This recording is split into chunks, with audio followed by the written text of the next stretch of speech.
The kids she come across in Jamaica and all these rural areas are some of the brightest, most intelligent kids, but we fail them. Which one of us as parents is happy, especially it's coming up to the short days now, to have our 13, 14, 15-year-old girls at the roadside waiting for lift at night. Take Green Island off the ship. Welcome to this Negril Chimes special report. Today we examine a long-standing issue affecting the young people of Hanover, the two-shift system at Green Island High School. Prominent businessman and one of the founding fathers of the Negril Chamber of Commerce, Grizzle, has called for an urgent end to this decades-old practice, emphasizing its impact on students' academic and personal lives.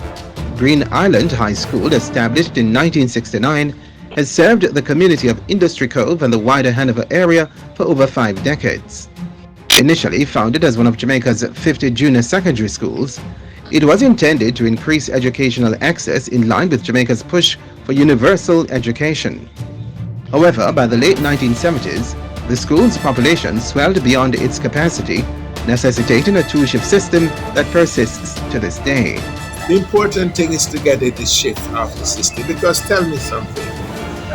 Which one of us as parents is happy, especially it's coming up to the short days now, to have our 13, 14, 15-year-old girls strangled at the roadside, waiting for lift at night, packing up into taxis who you don't even know who they are, right?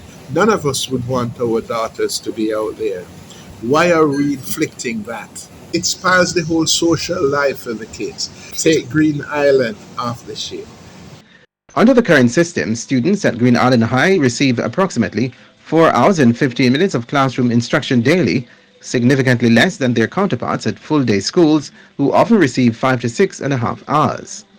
And this is one of the things that I'm a little bit surprised that we'll be having an election coming up pretty soon, right?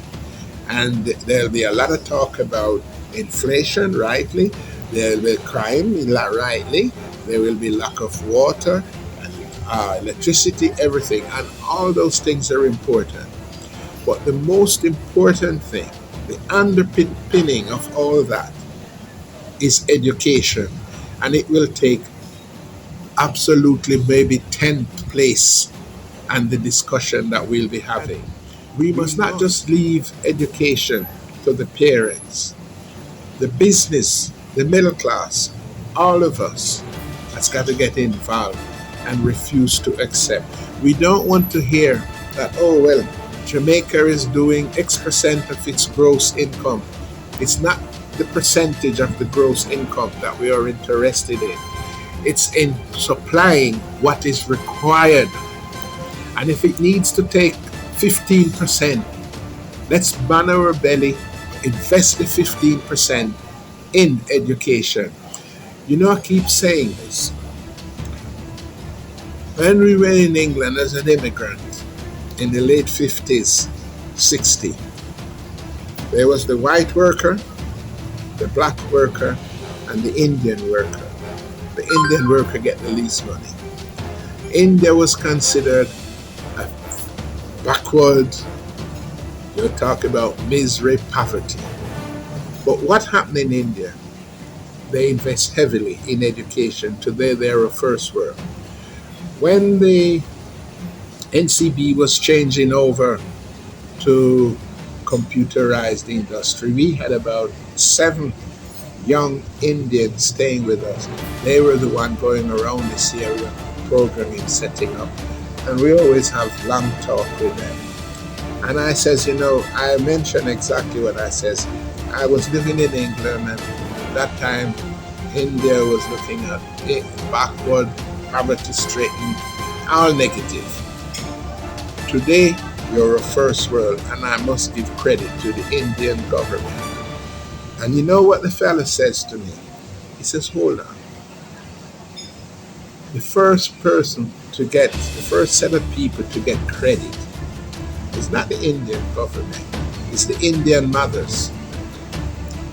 He says they start the moving to educate their children. The government jump onto it because they see how popular it was, and then it just grow from there. And this is what I always says: it's we, the average people, to be blamed, not necessarily the government. We did not make education the most important thing, and we cannot just leave it to the very poor. The middle class must get involved. Business people, the chambers of commerce, the PSOJ must get involved, because we casually say, oh, our workers are the most important asset. We say it lightly without truly believing it. But the truth is, it is true. There is nothing you can do if you don't have an educated workforce to carry out your vision. They are the asset. Well, if children are our asset, shouldn't we be putting maximum investment to upgrade their education standard? And we can't just blame politicians. We have to blame ourselves.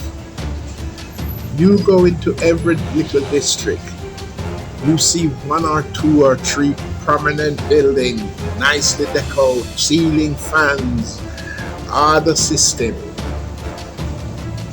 You may see a little ramshack shed, that is the school, sometimes none. Now, the church wasn't built by government money. It was built by money from the community. So you know something? If the government will not give us a proper school for our kids, why don't we do it?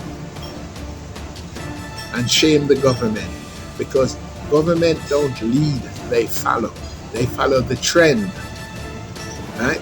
So if they don't lead, let us be the leader. We have to educate our children. The two-shift system was formally adopted in 1974 to increase access to education across Jamaica. Green Island High's shift system has served as a necessary, if challenging, solution. However, many now question its relevance and effectiveness. Daniel Grizzle and others in the community are calling for a full-day schedule, arguing it is essential for students' holistic development.